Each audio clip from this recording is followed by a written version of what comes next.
Some conversations will be mind-blowing and you'll sit there and you'll have the most profound change.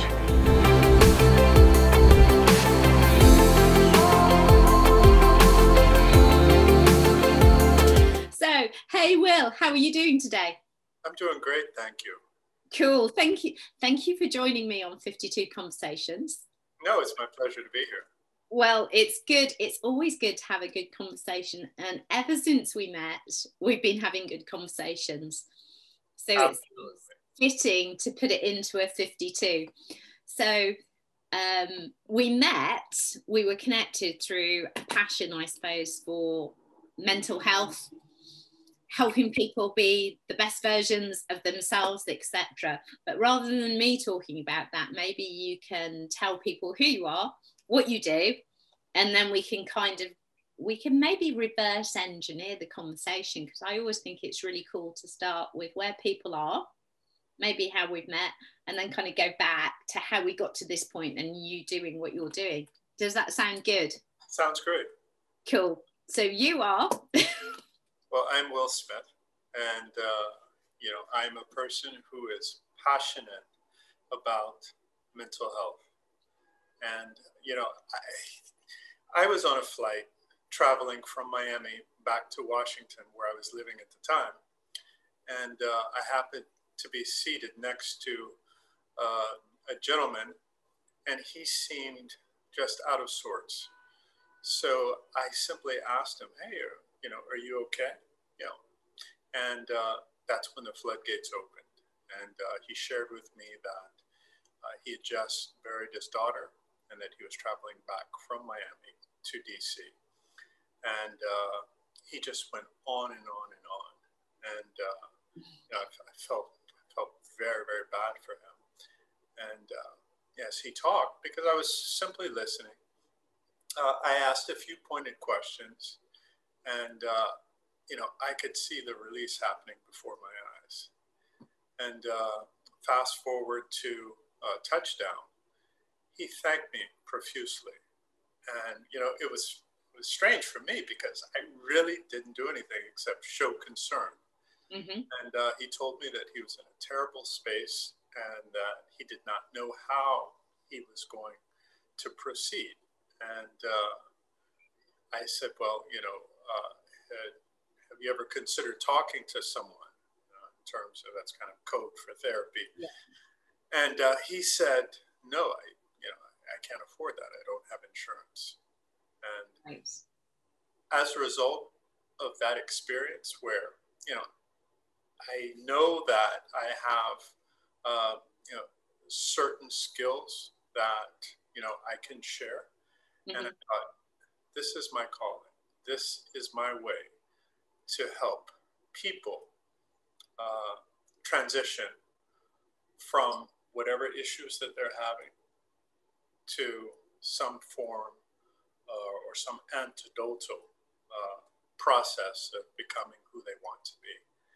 So as a result of that conversation, Imbue Wellness was birthed. And what we do is we link people who are seeking therapy with licensed therapists. And we do that virtually, whether it be through chat, video, or a telephone conversation. And also, we have a foundation called Future Wellness Foundation. And our goal is to provide access to wellness. And we do this through roundtable discussions. We're raising money so that we can assist the underserved community in terms of not just the United States, but worldwide, in terms of providing therapy services. Cool. So that's who I am. That's what I represent. And that's your passion.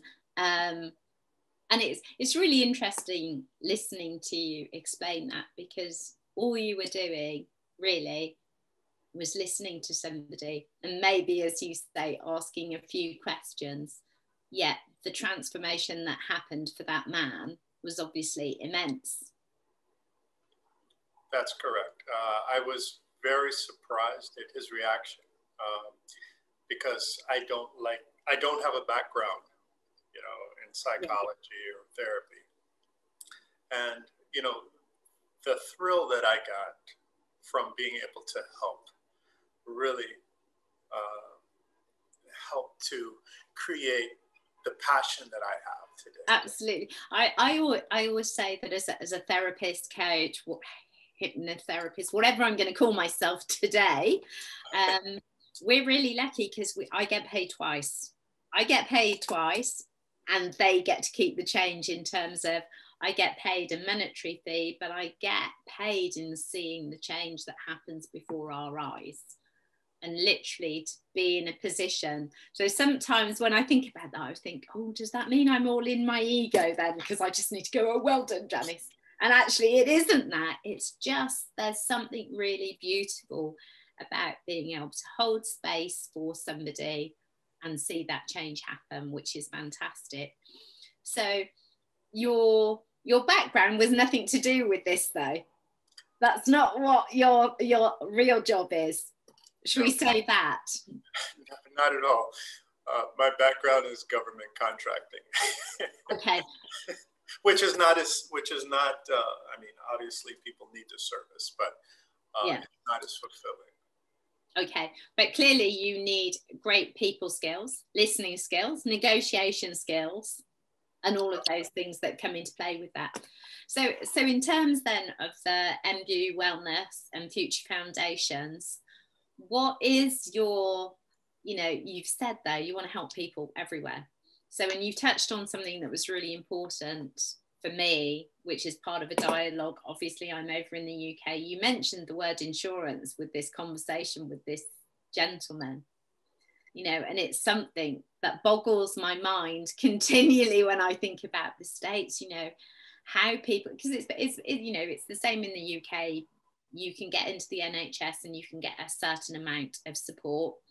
And we probably have some really good support, but also we have hundreds and hundreds of thousands of people trying to get that support. So not everybody gets it. So in terms of that side of it, does it just make you feel that you're really looking to fill a gap, I suppose, of these people that can't get the access? They can get it at an affordable price, or it can be, I don't know, people fundraising so that the charitable side of it can take care of that. Is that something that's really important to you? Yeah, absolutely. It's the price, but also it's a very convoluted process in terms of, for example, if I'm looking for a particular therapist, it could be Christian-based, it could be race-based, it could be I'm looking for, a therapist who specializes in anxiety issues. And it's very difficult to find that therapist going through because you have X amount of therapists to choose from. Yeah. And then you have to select the one that's closest to, what you're seeking. Yeah. So when you combine that, and then also, you've got to, in many cases, pay up front. Yeah. So there are a lot of challenges, and not to mention the stigma of absolutely walking into an office and sitting on a couch or a chair, whatever the case may be. A lot of people, especially since, we now live in a virtual world, people are a lot more comfortable. Absolutely. Text messaging, whatever issues that you're experiencing. Or it doesn't necessarily have to be an issue because, sometimes just being able to communicate with a person and getting good feedback is everything. It's like going to the gym. Absolutely. It's really interesting that you use that thing. It's like going to the gym because actually, in a way, what we have to do is we have to work our minds and our bodies.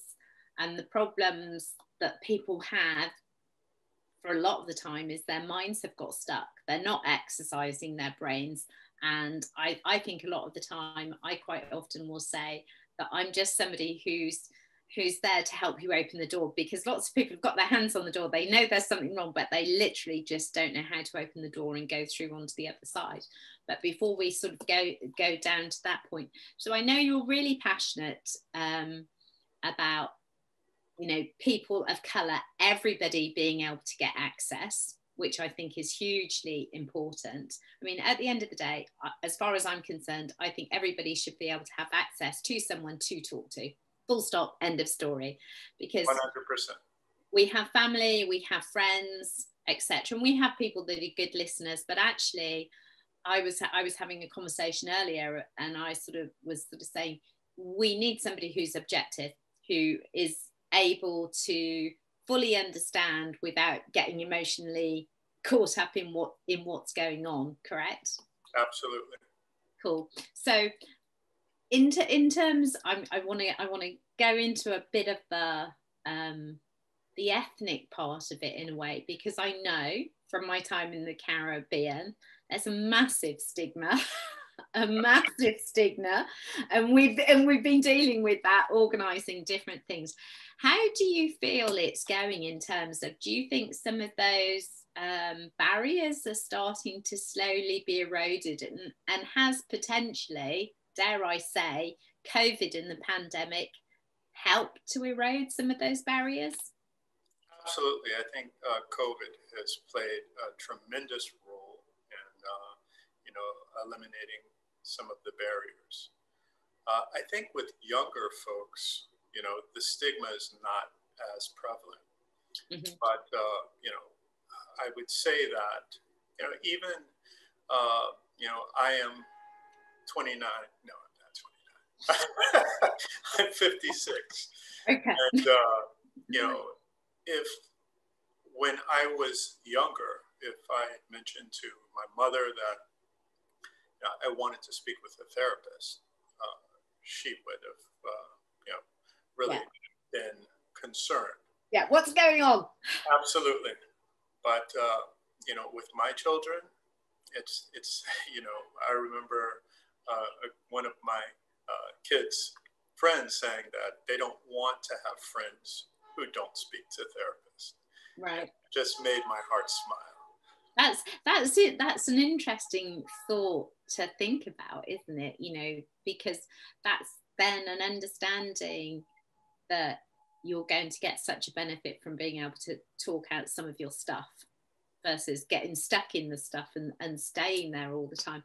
It's also quite interesting, and please be nice to me when I say this. A lot of the time we look at America, and we look at movie stars and musicians and all these people, and they're always like, I'm in therapy. And there's a part of me that kind of wants to cry, because I'm like, oh my God, yes. But, and you're claiming that you've been in therapy for years, so there's something clearly not working in your therapy. Do you know what I mean? So I think sometimes it's been over the years at different times. It's trendy to be in therapy. Yeah, certainly from my point of view, sitting on my side of the fence, I only want to work with people who want to make changes. Whereas, I was watching something the other day, and this person was saying that you've been in therapy with me for 3 years and nothing's changed. And I'm kind of like, I want to shoot the therapist. Because what have you been doing for 3 years other than taking their money? And that's a big part of, things that need to be explored. Is there's a lot of people just taking money for therapy, but not actually helping people make changes. How do you feel about that, and how much of that do you actually see? Well, I think, as it relates to, celebrities, I think it's bittersweet, because, they influence the general public. Absolutely. And if there is a pathway, because a celebrity said that, I'm in therapy, and that encourages one who is having issues to seek therapy, I'm right. And, in terms of, an individual who's been in therapy for 3 years, I think there's a wide range of needs. So you may have an individual who needs to have that ongoing conversation. And actually, I have a mentor who has been taking therapy for 41 years, believe it or not. And he says that it's his treat to himself. Yeah. And so every 2 weeks, he talks to his therapist. He becomes aligned for that 2-week period. Yeah, yeah. And he's off to the races. So if it helps him, and it's been helping him for 41 years, and I mean, he is a happy individual. Yeah. So, I think sometimes it's terminology though. I mean, because, you know, in my world, if I have somebody that wants to speak to me once a month, I view that as coaching or mentoring. Yes, it's absolutely. It's not Absolutely, Janice. And I think it's really important, you know, that because there is a difference between coaching and therapy, and it's kind of what are you getting from, you know, what's the journey, what's the purpose. I mean, I absolutely believe I have a mentor. We should all have people that we're talking to, because none of us is perfect despite what we may think. Do you know what I mean? We all need that support. Absolutely. My father's best friend has been alone in his apartment. His wife died probably 6 months prior to COVID. And so he's been alone in his apartment it's been about 1.5 years. Isolation is not a good thing. No. So, you know, just to have someone, and, you know, unfortunately, especially men, we don't always have, you know, someone that we can call, and, you know, we're not the most, you know, communicative. So, I mean, usually with women, you'll have a girlfriend, your mother, your auntie, and you will just share. And that's why women live longer than men, right? Because you release. Yeah. So I do think it is important that, and I agree with you in semantics in terms of whether it's coaching or whether it's therapy. But I do believe that, you know, we should have access to someone that we can talk to in the loneliness of our rooms, especially, you know, like I said, with COVID. Yeah, it's interesting that you mentioned the man thing there then, and how different men are in terms of whether they've got, you know, the friend or the feeling that they can open up. So is that something that within the business models you'd like to be more open with, and to start exploring how to maybe do some men's groups? I mean, I'm just speaking as I'm listening now and seeing and hearing that, because I know for myself that to get men to that point where they feel comfortable can be a bit of a leap, yet then when they get there they really feel the benefits. That's correct. We do intend, through Future Wellness Foundation, to have barbershop talks. Cool. Where, you know, we'll have a couple of therapists go into a barbershop and just discuss, you know, mental health, because... Just start a conversation. Absolutely. Because, I mean, you know, as men, our natural inclination is to, you know, keep it in. Yeah. And you have to be strong. You know, you can't expose your true feelings, and that is not the way. No, I think taking it into a natural environment where people are relaxed, they're in the space, because I'm sure the barbershop is just like the ladies' hairdresser, right? People are chatting. That's correct. About all sorts of things. So to actually have somebody in there that can just kind of chip and add something in and open a broader conversation, because I think that's what's really important is we have to maintain this conversation. We have to keep the conversation going, because what happens for a lot of people is something gets sparked, something gets triggered, and then there's nowhere for it to go.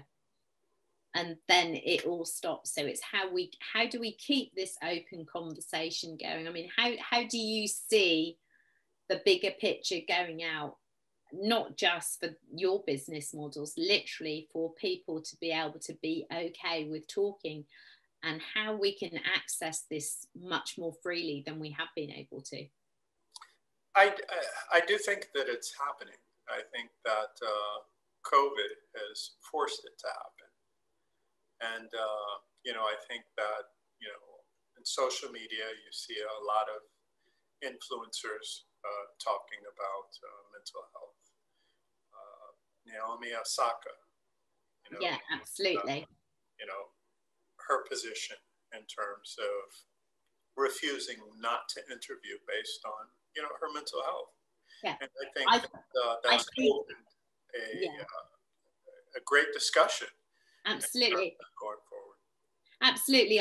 For me, that was a key point of someone actually just saying, no, I'm not going to do that. And if that means this, then actually that's okay, because my health, my mental health is more important than just doing exactly as she said, where I'm potentially doing all these interviews, I'm being asked the same nonsense questions, and then I'm just being made to feel a certain way. And actually, that's not helpful to anyone, is it? But it kind of makes you look at how the world is thinking that it's okay just because somebody is in a public forum, as an example, that it's okay for us to behave that way and to make them feel that way. Absolutely. And I mean, that just makes zero sense. Absolutely. They're not in the mental space to have the discussion. So the general public is not going to get their true reaction. No. Because they know that if they say what they really feel, they'll be fined. Absolutely. So how could this possibly make sense? No. It's really crazy, isn't it? And I was just talking to somebody else before recording a conversation, and we were talking about the gifts that COVID may have given us and the pandemic and how it's changed things. And I think there's been absolutely fantastic opportunities for us despite all the misery and pain. It's just that we've got to be able to be in the mental headspace to understand the learnings that have been received. So, if I think about my own journey, my father died right at the beginning, and there's been some real pain in there, and there's been some real discomfort. But man, have there been some learnings and some things that have made me sort of sit back and think, okay, so what am I doing for my own mental health? When I was just out on the road, literally walking, hiking, cycling, was I running away from my grief? Was I managing it? Was I trying to stay one way or another? And because I understand as much as I do, and I do what I do, I navigated my way through that. Now, all of this time down the line, I can see some real learnings. And I think the key thing for a lot of people is to be actively reflecting on the learnings of the last year and a half, really, in terms of the way that you look at the model that you've created with MView and Future Foundations. Has it made you think that you need to change some of the way that you were thinking of going? Or is it just reiterated, we're doing this the right way, this is the path? Yes. I'm always rethinking. And, with Future Wellness, it's still a very young foundation. And the challenge that I have is there are so many things that I want to do. I see there are so many ways that we can play a major role in, with some of these issues. But on the other hand, it's important that I stay focused and have a singular focus rather than be all over the place. So that is that's my greatest challenge. I'm constantly talking to people. I have some great mentors behind me. I know a lot of very smart people, and so I'm hoping that within the next 12 to 24 months, we will really be in a position to do some major things. Cool. So do you have demographics in mind that you're most passionate about kind of getting into in the nicest possible way? Do you know what I mean? Is it youth? Is it elderly? Is it men? Is it women? Are there parts of this society that So it's me, when I think about my yoga as an example. If I want to incorporate more yoga therapy in my work and do more things, I really only want to do that with kids and old people, because the way I look at that is, well, if I get the kids doing it now, and yeah, they're getting all that, they're getting the workout, the physical part of the yoga, but actually they're getting breath and meditation, blah, blah, blah. And if they get that when they're young, that's great. Equally, if we give that to them when they're elderly, and they're thinking, oh, we're getting ready to check out and we can't do this, and we can say, well, actually you can do yoga in your chair, and then you can do yoga standing up, and da da da da. So it's kind of like we're getting them in at the beginning of life, and then adding life at the at what's supposed to be the checkout kind of period. So are there areas that you know that you want to fuel more into? Yeah, yes, I'm very passionate with younger folks, but I'm certainly not leaving out the more seasoned. Yeah. But I think that the greatest amount of change, and based on what I see in terms of across the world, we've got some very, very serious young folks who are looking to change the world. And and I'm not just speaking from the perspective of behavioral health. There's climate change. Yeah. There's you see more young people getting involved in political system.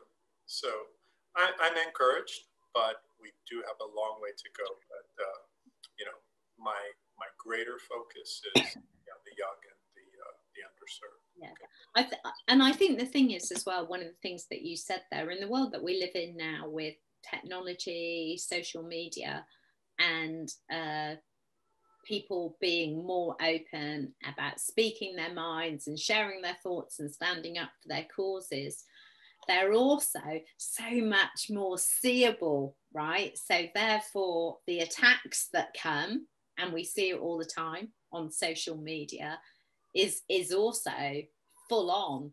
And I can see and do see and talk to people and clients and people whose children have been physically attacked for sharing their opinions. Right. And we have to find more ways to build up their mental health and their, what I'm going to call behavioral flexibility, so that actually when you flex your muscles, you're not going to then just fall apart because 30 people decide to wade in on social media. Do you know what I mean? And that's a real thing for everyone now. If you're out there and you're having an opinion, you have to be prepared for the fact that people are going to disagree with your opinion. Yet that the mental health impact on that is huge. We see that all the time. We open the newspapers or we see these dreadful stories where it's just been too much for someone. And how do you think that we can help to increase their mental strength and fortitude, that actually it's okay? And a lot of the voices that are over there, we have to learn to be able to just literally do what I'm doing now, just go like that. It just doesn't matter, because that's hugely important for the path forwards. Yeah, I couldn't agree with you more. Social media, although it is a lot of fun, it's entertaining, but it does create a lot of anxiety. I mean, it's all about the clicks, and you post a picture, you may get the clicks, but then you may get some negative comments, and how does that affect you? In the morning I'll generally look at Twitter and to Instagram and LinkedIn, and sometimes I really have to dial back because with all of the racial issues, with the political issues, it can be a bit much. And what's happening now, which obviously is 24/7 news, is the apartment that collapsed in Surfside in Miami. Yeah. And, it's so heartbreaking to, hear the interviews of, families that have lost their loved ones. And, you're constantly bombarded with, these negative images. And it does, it will take a toll on you. For sure. So, one has to know when to turn it on and when to turn it off. Absolutely. So, that's why, again, I think that, being able to speak to a therapist in terms of, looking at your day and, how things affect you and developing strategies so that these things don't affect you. And, we all want to be happy. Happy is the new wealth. Because you can have all the money in the world. Yeah. Means nothing, right? If you're not happy. Yeah. And I can tell you, I know a lot of very wealthy people that are super miserable. Absolutely. It's so interesting. I had a quick conversation earlier this morning with a new client who I've just sort of scheduled for the first conversations, and I just was sort of saying to her, there's a whole lot going on in the world, and unless you're really clear and strong in your mind in the way that you approach your own self, and for me that is massively about the language that I talk to myself, my self-care. I said, unless you start doing that first, then there's almost no point going to the rest of it. It's like, let's start here. And we have to build that ability so that we can say, I'm turning that off. I'm not listening to that. That's not for me. So when you were talking before, I was thinking it's a bit like being Teflon, isn't it? We just don't want some stuff to stick to us. And we've got to find the way. And by having conversations with a therapist, a coach, a mentor, whatever we are going to call them, it's the fact that you can offload some of that stuff, park it and move on and not take it with you, which, the older that we get, past the conversation I was having just before was, maybe it's that we're women of a certain age, but maybe it's that you're a man of a certain age, that we've now got all this experience that we can look back in the rear view mirror and say, man, why was I caught up in that stuff? Do you know what I mean? I didn't need to be doing that, and I know better now. But also, we've had the learning, we've had the experiences, we've had the books, we've had the self-seeking. So last night, as an example, my latest little project for my own self-care is in the evenings, probably 4 nights a week. I choose a random documentary or film to watch about. And some of the things I'm picking, I've never even looked at before. So I've been watching things about young girls who've escaped from the United Arab Emirates and things like that, and the way their lives were. And then watching, I don't know, just random things. And last night I ended up rewatching The Shift, Wayne Dwyer's movie about making a movie. And it's fantastic because it's loaded with what I'm going to call accidental learning. So for someone like me, it's the learning that I already know because I've watched Wayne Dwyer and I know those things. And then for other people, you could say, oh, there's this kind of movie and it's kind of cool because there's little bits of wisdom dropped in, but it's learning from an unexpected source, right? And I think what we've got to do, or I think it's part of my job, is to be saying to people, oh, have you thought about reading this? Or maybe you could just watch this and, just see what happens. And that will trigger some emotional intelligence going off and some understanding that, and especially in the way The Shift is done, that they're just having these conversations, but then you can see these people's brains are going like this and they're going, all right, okay, so what do you think about this, doctor? And it's just that putting yourself in that space, isn't it? What do you think? Absolutely, 100%. And, I'm a big proponent in terms of periodicals, movies, anything that, can trigger a thought or bring about change, I think is fantastic. Yeah, it's this whole thing. For me, I always say to clients, there's only 3 things going on. We think something we feel something and it creates behavior. And that's obviously super simplified, but really that's what it's about. And sometimes I have to catch myself and I have to go, oh, yeah, what are you actually thinking then? Oh, okay. And when we have that ability, we can change our own state. When we get to talk to somebody else who can look objectively, who can hear us, who can hold that space for us, that's where the change is going to happen, right? Absolutely. So we recently, or as much as anything you did, we put together this talk that went out in Antigua, this roundtable conversation. How's the feedback been on that? I mean, I know a lot of personal feedback. People really loved it. What were your thoughts on that? I was so pleased that we put together a fantastic all-star team. And I really want to thank you for your input. And that's okay. It's a pleasure. You played a major role in making this happen. So, I've received nothing but very positive feedback. People are asking, when is the next one going to occur? Yeah. And, the discussion was absolutely phenomenal. So I am looking forward to putting together another roundtable discussion.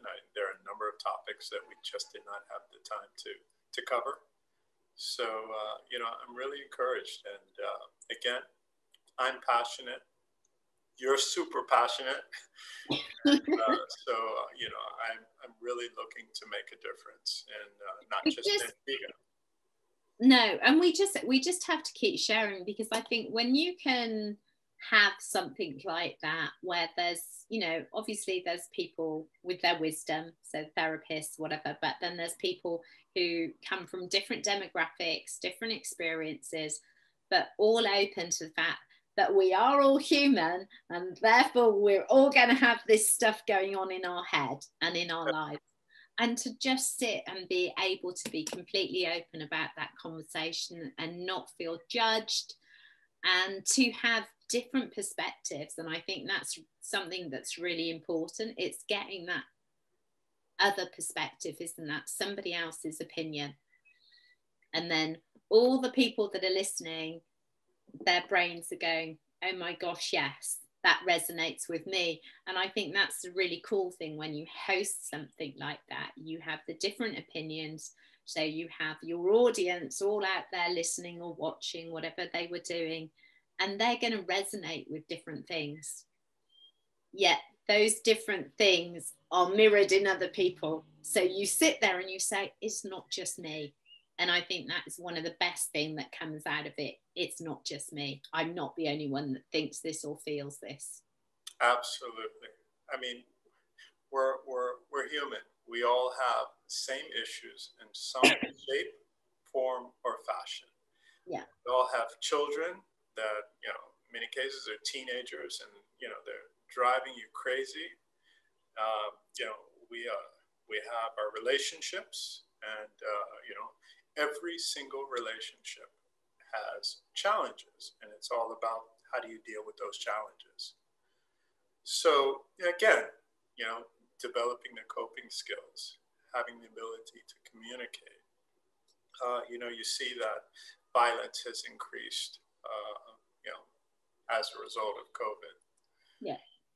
And, in many cases, people are stressed out. People can't feed their families. I mean, there are a myriad of situations in terms of why people do what they do. But again, it goes back to, the root cause. Where are we mentally? Yeah. Do we have the skills? Because again, we weren't born with these skills. I mean, fortunately, some of us have parents who were able to pass certain things down, but not all of us were given, those skills. So it's a situation where we want to provide a therapist, and if you have the ability or you are looking for help, then we can provide that service at a reasonable cost. I think that you've just avoided me having to ask really explicitly. So if people are listening to this and they're thinking, do you know what, I need some of that, they can reach out to you, right? That's correct. So I mean, and under the links for all of this conversation, I'll put links for everything for people to be able to get into conversation with you. I know at the top of the conversation you were talking about how difficult it can sometimes be for people to get in touch with a therapist. How much easier are you making that for them? It's very easy. It's a matter of going to our website and completing the application that's there, and we'll match you with the therapist and get you up and running. Perfect. It couldn't be any simpler, could it? Absolutely. Does that mean I can find myself a therapist later? Absolutely. Out. Well, you know, it's in the U.S. You know, it is not required, but you know, if you are a licensed therapist, they suggest that you seek therapy, you know, absolutely, on a continuous basis. Yeah. Because if you're dealing with other people's problems all throughout the day, I mean, yeah. I imagine it could become, you know, quite taxing. Absolutely. Well, I mean, statistically, years ago, there were always the jokes about, you know, the psychotherapists and the psychologists who basically end up being completely crazy because they've done this too much. And for me, I mean, I don't necessarily say I seek therapy, but I have a coach and I have people. And I think a lot of people like myself, we're working, and our connections, our tribe, actually are the people that feed us and help us, that we bounce things from all the time. And it's hugely, hugely important. Quite often when I speak with friends or clients who are having a moment of meltdown, as they might call it, the first thing I'll say to them, you're actually just being human. And we are all human. It's just that we've then got to say, well, is this bit of humanness going to be taking too much from me if I continue it? Do I need to do something else with it? And I think that's the key thing. And we all have the ability to seek out somebody who can help us. And, you know, what you set out to do is fantastic. And for sure, it's going to go around the world and help lots of people, which is fabulous. And being able to be involved with that and be part of that and help you put that out there is awesome. Oh, thank you very much. We are having another roundtable discussion on behalf of the U.S. National Bar Association. Fantastic. And Dr. Ayo Gathing is going to head up that webinar.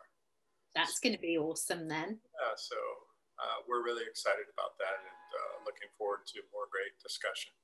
Absolutely. Well, it's all about keeping the dialogue open, isn't it? Absolutely. And keeping it going. So I'm not going to take any more of your time. I'm going to thank you for sharing with us. And then basically I will make sure that all the links are available for everyone to come and check out what you're doing and how they can get hold of some therapy that, you know, and some good vibes that are going to help them to sort out what sometimes is a simple thing and sometimes is more complicated. You've got therapists who do different things, so you have someone for everyone. Well, thank you very much, Janice. As Cool. I say, one good deed begets another. Absolutely. Seeds of kindness sown in summer bloom like spring in mid-December. Oh, I like that. That's a good thing to end on. That's a good thing to end on. It's been great to have you, and I know that lots of people are going to look out for more of those roundtable conversations and to reach out for MBU and to see what the foundation does as well. Okay, thank you very much. Cool. Thanks, Will. Have a good rest of the day. You too. Talk soon. Take care. Bye-bye.